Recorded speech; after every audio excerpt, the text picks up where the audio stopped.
Hello and welcome to Psycho Killer, the podcast for true crime connoisseurs like you. I'm Simon Ford, a journalist and broadcaster, and with me is Jack Morrell, former major crime detective who served with the British Police from 1985 to 2015 and saw a few changes along the way, eh Jack?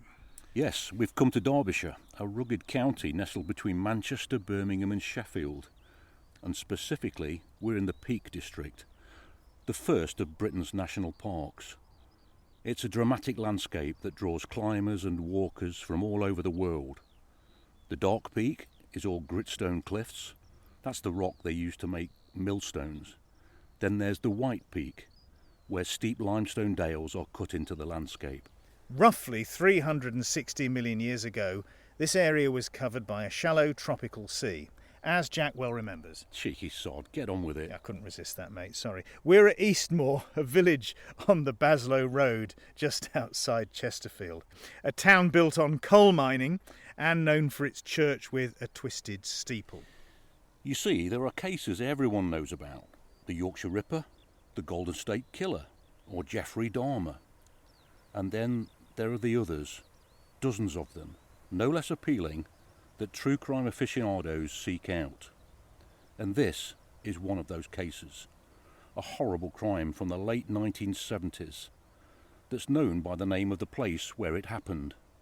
A house just near to where we are now, called Pottery Cottage. Today, it's hard to imagine that this peaceful spot could have been the scene of so much trauma. But that's what happened when William-Thomas-Hughes arrived in this little oasis. Hughes was an escaped prisoner. He'd escaped from custody during transfer from prison to court, where he was facing charges of rape and grievous bodily harm. Hughes stumbled upon Pottery Cottage on Wednesday the 12th of January 1977. 55 hours later, this peaceful, isolated community was headline news.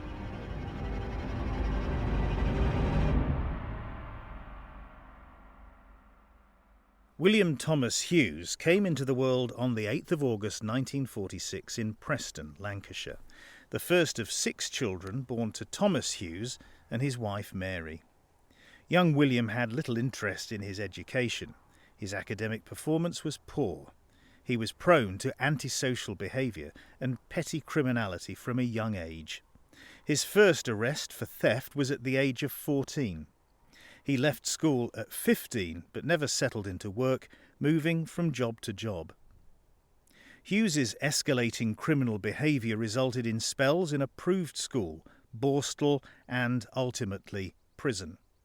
He received the first of many prison sentences in 1966. As the majority of his criminal offences involved violence, he soon earned the nickname Mad Billy.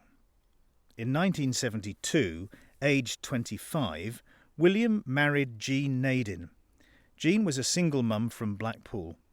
William had proposed to her in the romantic setting of the visitors' room at HMP Walton in Liverpool. The couple initially moved into a property close to Blackpool's Golden Mile, the seafront where holidaymakers and revellers from the north of England mix. Bright lights, amusement arcades, cheap beer, you get the picture. They had a daughter born that same year. The Hugheses always seemed to be on the move, though, mainly down to William's reluctance to pay the rent, a less than ideal situation for a young family. Hughes wasn't ready to settle down, and the relationship went downhill. There was evidence of neglect, abuse, violence, and infidelity. Jean saw less and less of her husband and the father of her child. The following year, Hughes was sentenced to 3.5 years imprisonment. Fatherhood hadn't calmed his violent tendencies. He was convicted on 4 counts of assault, causing actual bodily harm, relating to an assault on 2 police officers who'd stopped his car and discovered a cache of drugs in the boot. Hughes scarpered but was arrested by 2 other officers following a brief chase. Mad Billy, the 30-year-old hardened jailbird, was released from custody early in 1976, but never rejoined his wife and daughter. Instead, he moved to Chesterfield, a new life in a new town, and a new girlfriend, Teresa O'Doherty. But Hughes was soon back to his old ways. He couldn't control his temper and his tendency towards violence. On the night of 21st of August 1976, he got talking to a young couple in a Chesterfield nightclub. They left together, and when they reached a local park, Hughes hit the man on the head with a brick, knocking him out cold. He then turned his attention to the man's partner, dragging her to a nearby riverbank, where he raped her at knife point.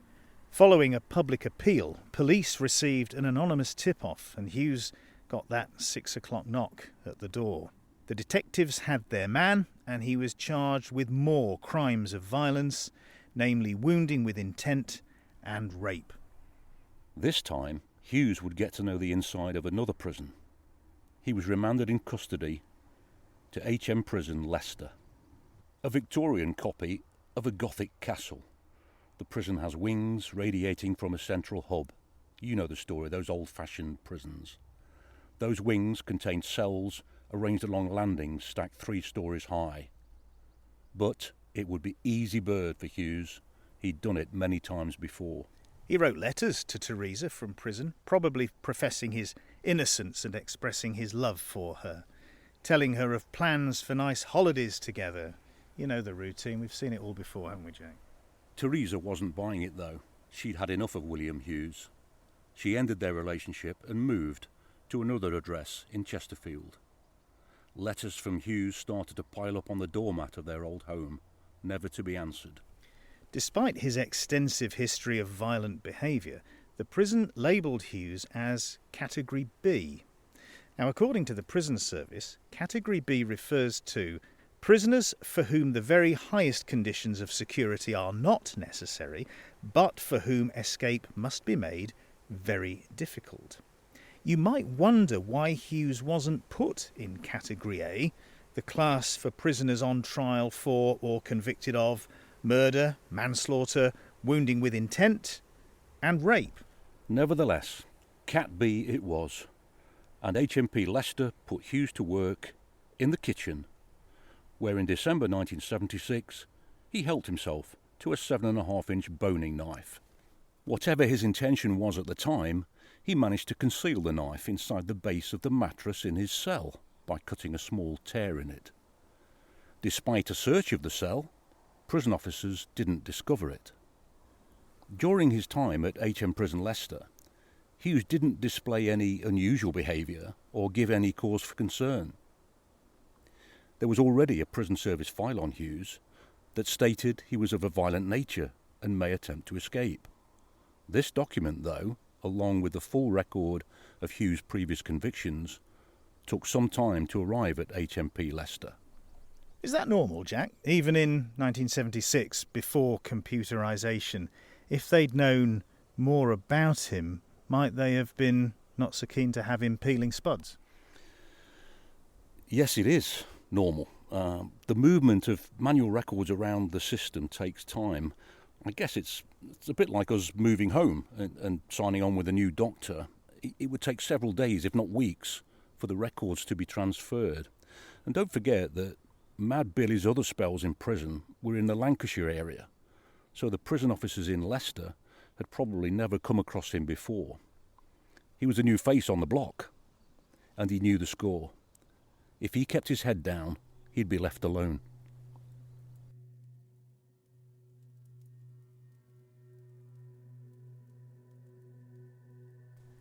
On the 12th of January 1977, Hughes was due to appear at a court hearing in Chesterfield. That's just down the road from where we are now.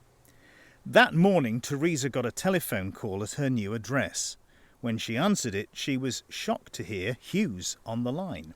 He was ringing from the landing of the prison and was clearly annoyed by her decision to move on from the relationship. He gloated that he'd got her new number by duping the Directory Inquiries lady. That's the service that provides, or did provide, publicly available phone numbers. His tone was menacing. "No one with you, I hope," he hissed into the receiver. Teresa stood her ground. She said it was over. she told Hughes to go back to his wife and child when he got out. Hughes wasn't happy with that. He wanted Teresa to appear in court as a character witness, to put in a good word on his behalf. Still, Teresa wouldn't budge. She was in no mood to do anything to help Mad Billy. She had moved on. Hughes gave it one more try, pleading with her that she was all he had in the world. But when Teresa told him she was hanging up, he lost his rag, shouting, "You fucking bitch! You better lock your fucking doors!"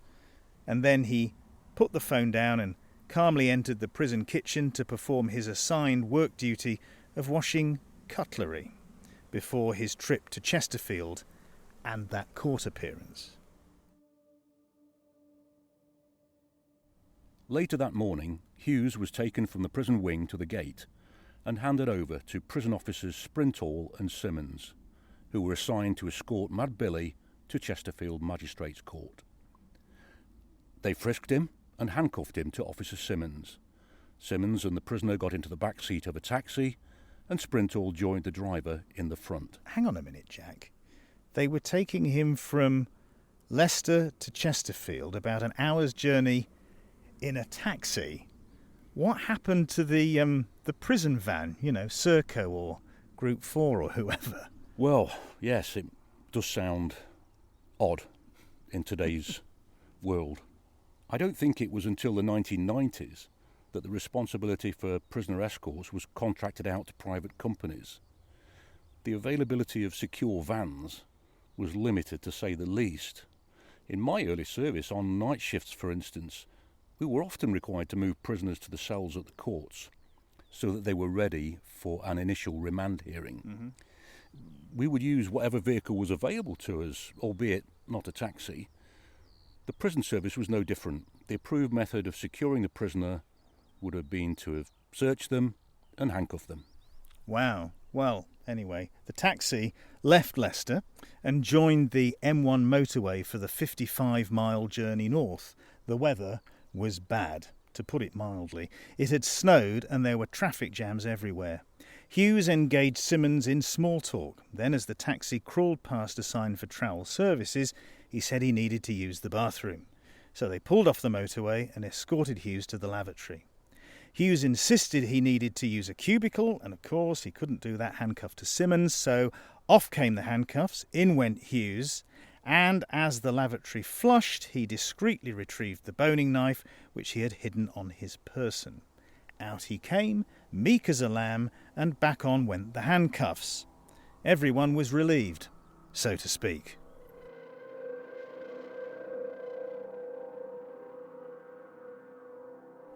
A few miles further on, Hughes made his move. With the knife in hand, he attacked both prison officers as they sat in the vehicle. He stabbed Sprintall, who was in the front passenger seat, in the neck, the blade narrowly missing his spinal cord. Then he turned his attention to Simmons, slashing him across the jaw and hand. The wounded officers surrendered, and Sprintall, with the knife to his throat, released the handcuffs. Hughes ordered the taxi driver, David Reynolds, to carry on for a short distance before telling him to stop. Within seconds, the bleeding officers and petrified driver were standing at the roadside, and Mad Billy was in the driver's seat. He was free again. Hughes drove away at speed, only to end up crashing the car into a wall along this road, the B5057.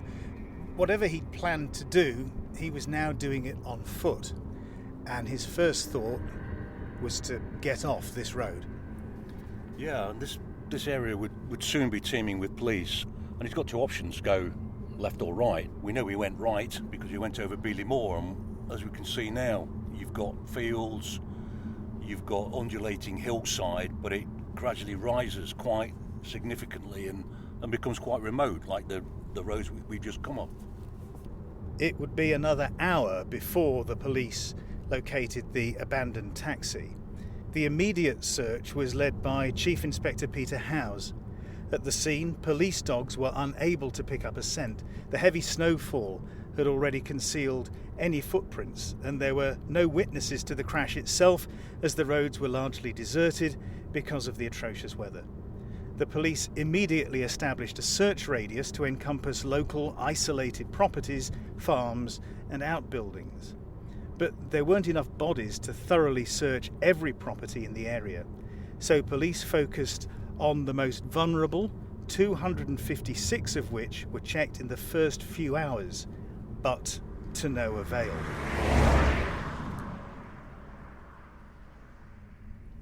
Yeah, and the thing is, the officers believe that the most likely scenario is that Hughes would continue towards Beeley Village and then the main road, the A6, which takes him back to where he came from initially, and that would give him more options.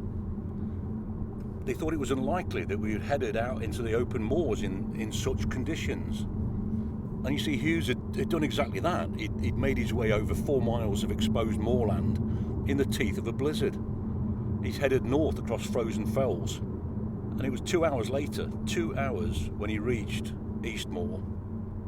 And Pottery Cottage was probably the first place he'd stumbled across.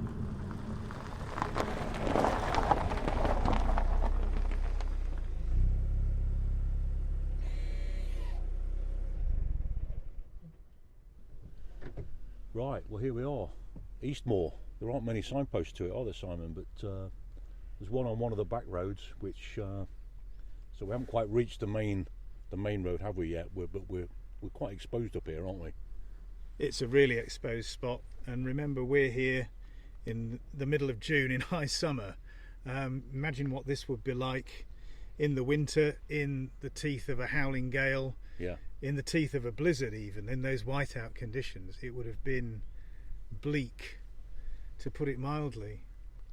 Yeah, and even the properties and the farm buildings that you see, there's a lot of space in between them all, isn't there? You know, there's not a cluster of residences. You know, it's very rural, even though it's not far off the main road. They're tucked away as well, aren't they, in hollows, which I suppose is deliberate because they want to keep out of the wind, so they're surrounded by trees as a windbreak. They're in sheltered hollows in the landscape, which means at the same time they're hidden from view and they're camouflaged as well. So even in winter with no leaves on the trees, there's going to be a screen of branches and then snow on the branches. It's going to be a place where it's relatively easy to hide out without being detected. Do you think, Simon, you know how we've explored the area now, and it's explained that it took him 2 hours to get over the moors to Eastmoor here. Do you think, I mean, the roads must have been so quiet then. If he found a narrow road, a farm track, surely he would have walked along that rather than over open moorland. It'd make sense, wouldn't it? Because at least you'll know that there's a hard surface underneath where you're treading.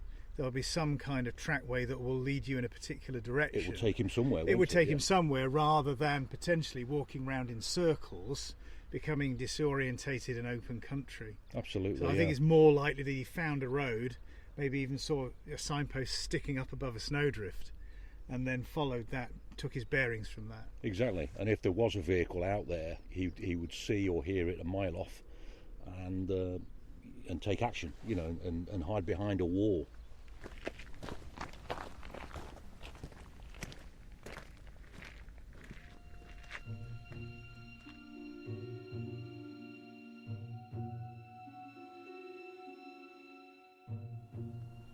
Arthur-Minton was 72 years old and from Birmingham.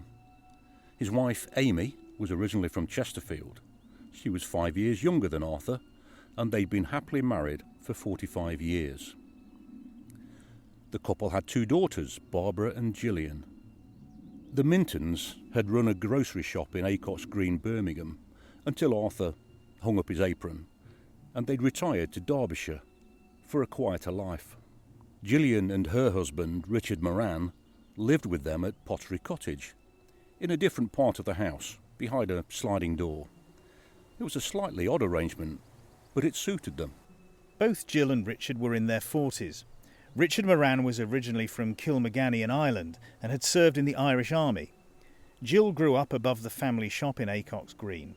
She met Richard, who was working in a factory, and they married in 1959, and because they couldn't have children of their own, they adopted a baby, Sarah, in 1967.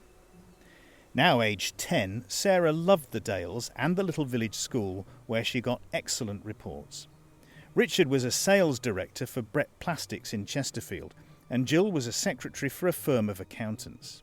And of course, Nan and Grandpa lived on the other side of the partition door, spoiling Sarah with sweets and always happy to do a spot of babysitting. The family got on famously. Their lives were peaceful, happy and contented. Now, Pottery Cottage was an 18th century barn that had been converted into 3 homes. The Morans and the Mintons had lived in one end for 7 years by this stage. Their neighbours, retired teachers Leonard and Joyce Newman, lived at the other end. The dwelling in the middle was unoccupied in January 1977.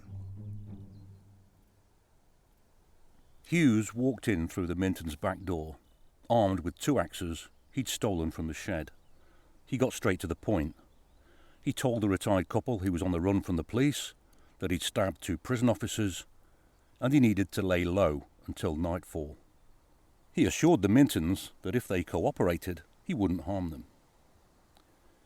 Gillian-Moran got home just after 3 o'clock to find her mum and dad held hostage by an armed fugitive. Not long afterwards, Sarah walked in. The school bus had dropped her off, and she'd waded through the snowdrifts in her wellies. Jill told Sarah that the strange man in the house was a stranded motorist waiting for his car to be repaired. There was some uneasy small talk, and they made some coffee.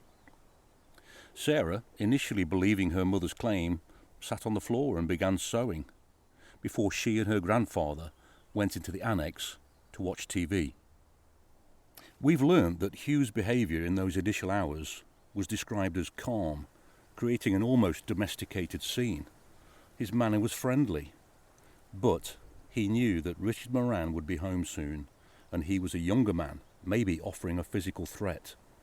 His presence would complicate things, and as Hughes waited, he became increasingly agitated. By the time Richard-Moran arrived home, just after 6 p.m, Hughes was holding his trusty boning knife to Gillian's throat, threatening to kill her if anyone approached him. Hughes turned his attention to Richard, forcing him to the floor before binding his hands and legs with a washing line and flecks cut from the vacuum cleaner. He then did the same to Gillian and Amy. Amy's cries drew Arthur and Sarah from the annex. Both reacted angrily to seeing their relatives tied up. Arthur shouted at Hughes, "Leave them alone!" And Sarah blurted out, "Don't you dare hurt my mummy and daddy! Don't you dare!" Hughes was in no mood for taking orders. He threw Arthur to the ground before dragging him across the floor, placing him in an armchair and binding him too. 10-year-old Sarah sat terrified and silent on the floor. Hughes needed to control the situation further, so he gagged all the adults to stop them shouting or communicating. He then isolated them by placing them in separate rooms. Sarah was taken through to her grandparents' bedroom. All 5 hostages spent the first night of captivity alone, bound and gagged in separate rooms of Pottery Cottage. Gillian in her marital bedroom, Amy in Sarah's bedroom, Richard in a spare room which had 2 single beds, Sarah in her grandparents' bedroom, and Arthur downstairs in the lounge. At one point during the evening, Gillian heard the sounds of a disturbance coming from the lounge below and realised her father was being beaten. Hughes made tea for his hostages, holding the cup for Gillian while she drank, before sexually assaulting her. Then he spent the rest of the night chatting to Richard in the room where he was tied up, boasting of his criminal past as if he'd just met Richard in a pub. Outside, the blizzard conditions kept everyone with any sense indoors. The Peak District saw the heaviest snowfall recorded in the region for more than half a century. Many roads were cut off, and more blizzards were forecast.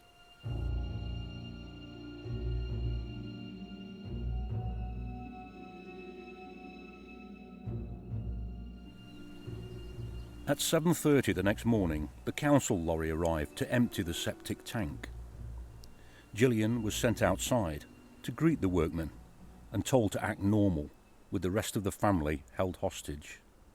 When the council men had gone, Gillian asked about her father, whom she'd seen in an armchair covered in a suede coat. Hughes dragged her away, saying Arthur was still asleep, and he'd covered him with the coat to keep him warm. Now the intruder had more important things to do, like explaining why Gillian and Richard wouldn't be at work, and Sarah wouldn't be at school. Gillian called in sick, and rang Sarah's school to say the girl was poorly too. When Gillian asked Hughes where her daughter was, he told her she was asleep in the annex. Richard rang in sick too. Now, with everything covered, Hughes gave Gillian £25 and sent her into Chesterfield to buy cigarettes and newspapers. Hughes also wanted to know of any roadblocks. It was a gamble to let somebody out of the house, but Mad Billy felt he had control, telling Gillian, "I've got your family here, Jill. Don't do anything stupid." Gillian did as she was told. On her return, she immediately noticed that her father was no longer sitting in the lounge armchair. Hughes told her he'd moved the pensioner to his bedroom. Whatever must Gillian-Moran have thought? With her mind racing, she followed Hughes' orders and prepared a proper meal for himself and the family. She and Amy would repeat the experience over the following day. At each time, Hughes took platefuls of food and drink through to the rooms where he was keeping Arthur and young Sarah in isolation. When Gillian queried why her daughter hadn't asked for her comfort blanket and her favourite cuddly elephant, Hughes shrugged. "She just hasn't," he claimed, but he agreed to take the items to Sarah. When he came back, he said that Sarah was really pleased to see them. The ordeal continued. Hughes gave them hope by saying he intended to leave that evening. He even untied the rope and flex that bound his hostages, Gillian, Richard and Amy. Then got them to play cards with him. They played gin rummy and drank a bottle of whiskey. At one point, Hughes tried to teach his hostages to play a Chinese version of Patience. Later that evening, full of the whiskey, he made 2 trips in preparation for his escape. The first time, he took both Richard and Gillian in Richard's Chrysler 180, which he planned to use as his getaway car. Next, he set out with Gillian for Sutton in Ashfield, a few miles down the road. It was on the pretext of collecting money from another crook who owed him the proceeds from a burglary. It's doubtful that this person even existed, and the whiteout made driving dangerous. So Hughes cut his losses and decided to stay at Pottery Cottage for a second night. Gillian asked if she could sleep with her daughter Sarah, adding she must be frightened. Hughes refused. Gillian later said that he became very tense. "I didn't mention it again because he frightened me and I wanted to keep him happy." By daybreak on the 13th of January, more than 200 police officers were combing the primary search area. 2 army helicopters were deployed, but they were grounded by the weather. The hunt for Hughes stayed focused around the area between the crash site on the B5057 and the A6, the main road. Gold Command supposed Hughes would seek temporary shelter before making his way northwest, and with hindsight, it was a good model. Hughes was hunkered down in Pottery Cottage. If the weather had been better, the search would have fanned out and reached the converted barn where he was hiding, but snowdrifts and blizzards hampered the search. The front page of the Derbyshire Times on the 14th of January 1977 described the police effort to locate Hughes, and due to the extreme weather conditions, both police and the media gave serious credence to the possibility Hughes had sought refuge in a local household and may be holding the occupant or occupants hostage. They made house-to-house checks in the villages, including Beeley and Roseley, but Pottery Cottage fell 200 yards outside the search radius. And then the weather closed in again with more snow and a howling gale. The police had no choice but to pause the manhunt. On the morning of the 14th of January, Hughes ordered Gillian to prepare tea and toast for everyone. He took breakfast to Arthur and Sarah before announcing that the Morans had to drive into Chesterfield to fetch supplies for his escape plan. The list included food, a camping stove, fuel and cigarettes. Handing back £25 he'd stolen from the couple 2 days earlier, Hughes said, "While you're out, buy a nice present for Sarah." By this stage, Gillian and Richard were close to nervous collapse. When they stopped at a red light, Richard tried to convince his wife they should go to the police. Gillian refused, fearing what would happen to the rest of the family back at Pottery Cottage. So they did the shopping and drove back to their prison in the Peak District.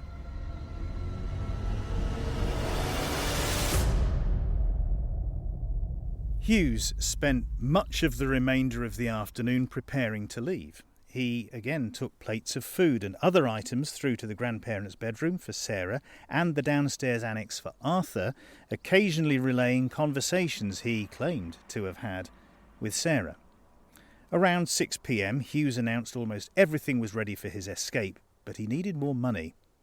He asked Richard if Brett Plastics kept any cash on the premises. When Richard said they did, Hughes declared, "Right, we'll go and get it." He then forced the Morans to drive him to Brett Plastics, where he stole about £210.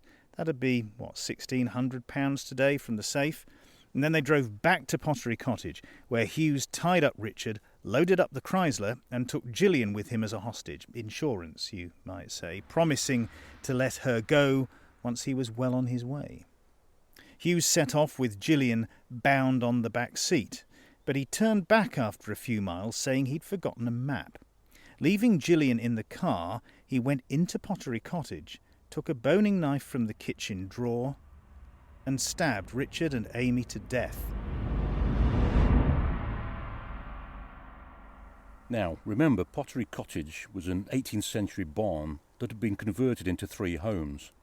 The Morans and the Mintons had lived in one end for 7 years, and their neighbours were retired teachers, Leonard and Joyce Newman, and they lived at the other end. When Hughes went back to the Chrysler, the car wouldn't start. Panicking, the killer told Gillian to ask her neighbours for help. When they opened the door, the Newmans realised something was very wrong. Gillian collapsed, saying, "Len, for God's sake, help us," and quickly explained the situation.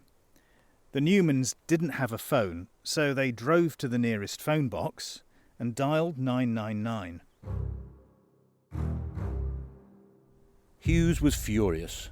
We can only guess how he'd taken out his rage on Gillian-Moran, but he was distracted by the sight of a blood-soaked Amy-Minton staggering towards the Chrysler. Amy dropped down dead before she could reach the car. Gillian later recollected, "I couldn't believe it. She staggered very slowly towards the car.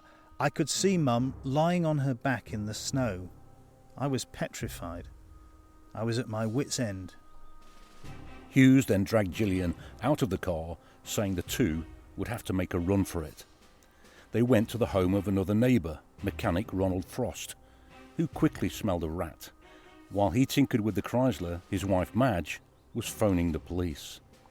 Ronald Frost took his time, and after a few delaying tactics, the engine coughed back into life, and Hughes and Gillian sped off down the road towards Baslow.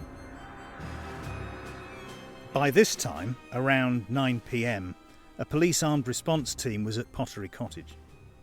The first thing they saw was the body of Amy-Minton, partly covered by snow, lying face up in the garden.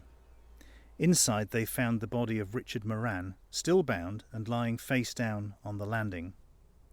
Arthur-Minton was downstairs, his arms tied behind his back, covered by a white overcoat. 10-year-old Sarah's body was discovered in a fetal position on her grandparents' bedroom floor. Physical and circumstantial evidence revealed that although Hughes had attempted to deceive Amy, Gillian and Richard that Arthur and Sarah had been alive throughout their captivity, both had most likely been murdered either on the night of the 12th of January or in the early hours of the next day.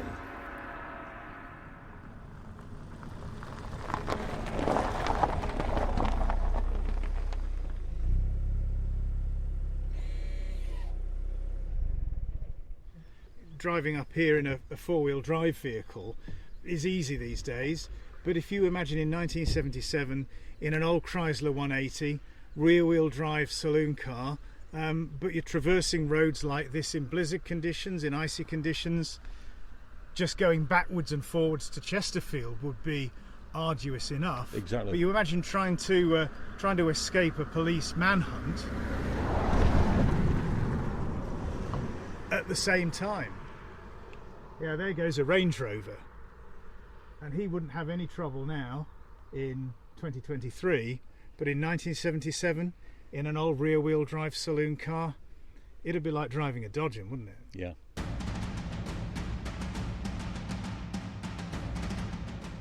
So Hughes had managed to leave the vicinity of the crime shortly before the police actually got there, and soon the Chrysler was observed driving at high speed along the A619 road.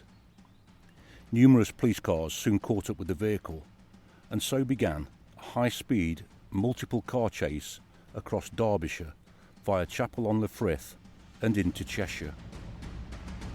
At one stage, an unmarked Morris Marina police car cut in front of the Chrysler, causing Hughes to swerve and crash into a wall.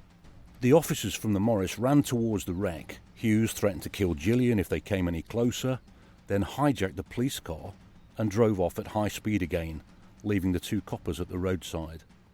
The car chase ended when Hughes ran into a roadblock in Reno, not far from Macclesfield.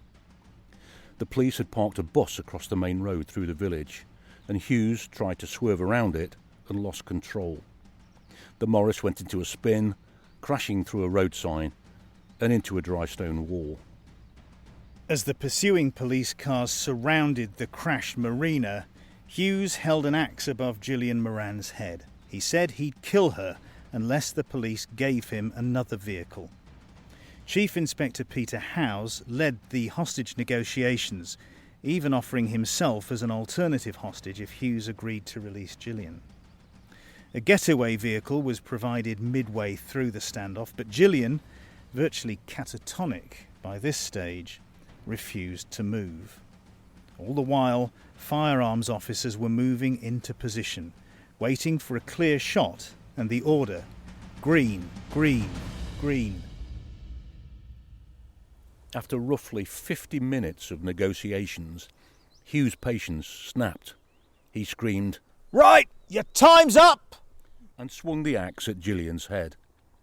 Simultaneously, Officer Howse jumped through the smashed rear window of the Morris and managed to parry the blow from the weapon, which still gashed Gillian's forehead. A firearms officer fired one shot through the shattered rear passenger window. The bullet grazed Hughes' skull, and he continued hacking at Superintendent Howse with the axe as Gillian cowered against the door of the vehicle. The fight ended when a marksman fired 3 rounds, the last of which entered Hughes' shoulder, passed through his aorta, and killed him. On the 10th of March 1977, the Chief Inspector of the Prison Service, Gordon Fowler, published a 57-page report into the systematic failings which had allowed Hughes to escape from prison. The Fowler report severely criticised the management and staff at HMP Leicester regarding their failure to pursue standard searching procedures. Hughes had stolen the knife from the prison kitchen more than a month before his escape.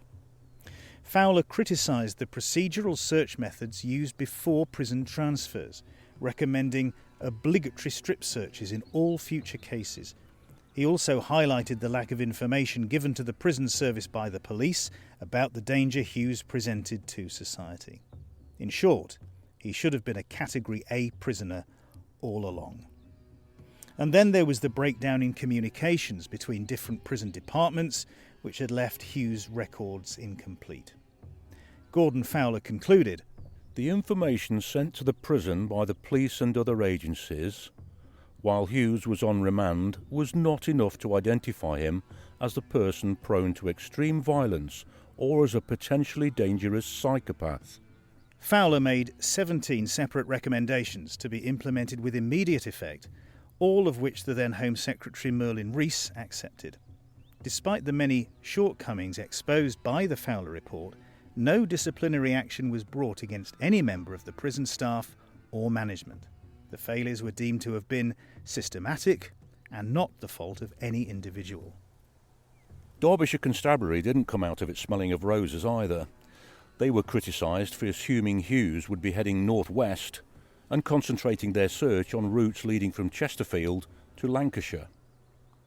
In a parliamentary debate held on the day the Fowler Report came out, Merlin Rees told MPs that isolated or abandoned moorland properties would have been ideal for a fugitive sheltering from those extreme weather conditions.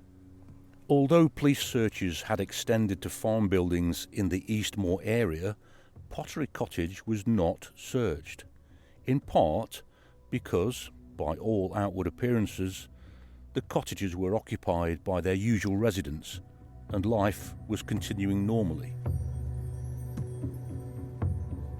The inquest into the deaths at Pottery Cottage and the shooting of Hughes was held in Chesterfield on the 27th of April 1977.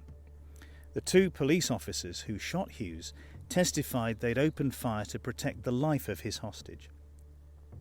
Also to testify was Superintendent Peter-Howse, who stated Hughes was in a state of frenzy at the time he was shot and that Gillian would not have been alive today if we had not taken the course of action we did. Home Office pathologist Dr. Alan Usher confirmed that all 4 victims at Pottery Cottage had died as a result of multiple stab wounds inflicted by Hughes and that Hughes himself had died from gunshot wounds. The jury returned unanimous murder verdicts for each of the victims at Pottery Cottage and a verdict of justifiable homicide in the case of Hughes. At the conclusion of the inquest, both the coroner and the jury praised the bravery of Superintendent Howse for shielding Gillian-Moran. Howse was later awarded the Queen's Commendation for brave conduct.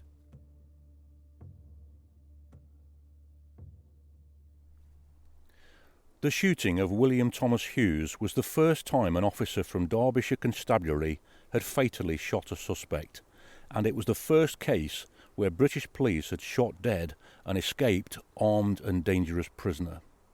Gillian-Moran was treated at hospital, but she wasn't told immediately about the fate of her parents, her husband, and her only child.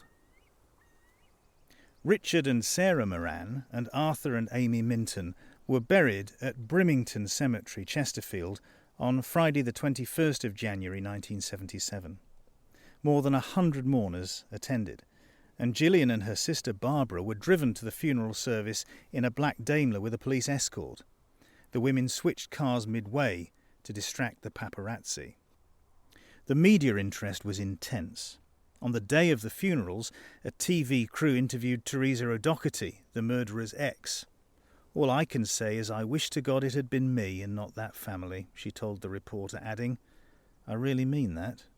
The Home Office was responsible for arranging Hughes' funeral. It was an astonishing gaffe.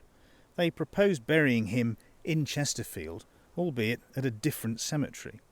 This triggered fierce protests from the townspeople who wanted the psycho killer interned at HM Prison Leicester alongside other inmates who'd been hanged there. A fitting last resting place, they argued. Some vowed to dig up the corpse if it was buried in Chesterfield. Some of them filled in the grave before the funeral. Others padlocked the cemetery gates, and hundreds signed a petition. Finally, Whitehall saw sense. Hughes' body was cremated. Gillian-Moran sold the exclusive rights to her story to the Daily Mail, and her account was serialised in 8 parts. She never again spoke publicly about her nightmare ordeal at Pottery Cottage. In 1982, Yorkshire Television began production on a film, The Pottery-Cottage-Murders, directed by David Green, with Julie Walters cast as Gillian-Moran. but the project was scrapped in 1983, partly due to general public revulsion. Green later cast Julie Walters alongside Phil Collins in the award-winning crime rom-com Buster. 3 months after her family was murdered, Gillian met Superintendent-Peter-Howse and thanked him for saving her life. In December 1978, Gillian married Jim Mulqueen, and 2 years later, she gave birth to a daughter. But the relationship was troubled. Mulqueen started drinking heavily, and he was jailed in 1987 for threatening a pub landlord with a shotgun.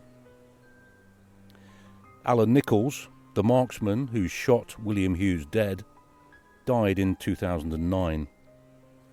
He was posthumously awarded the Derbyshire Police Federation Bravery Award in 2017, which was formally accepted by members of his family.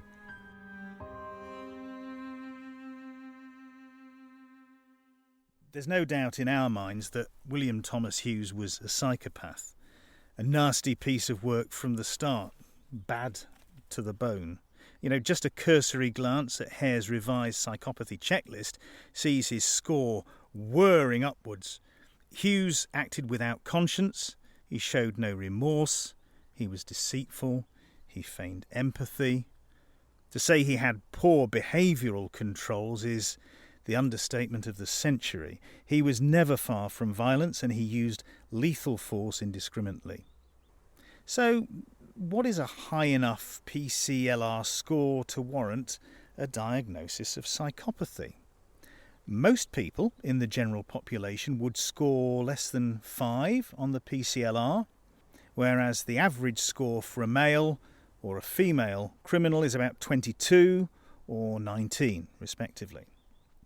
A cut score of 30 is typically used to identify psychopaths, although some investigators and clinicians use a score of about 20 or above for research purposes.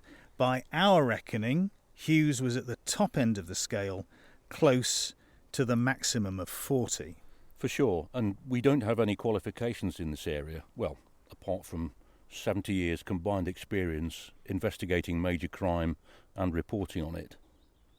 Our main source is Professor Robert D. Hare's book, Without Conscience, where he lays out his theory of psychopathy and proposes the checklist used almost universally by psychiatrists. Now, before we go, there's something we need to say.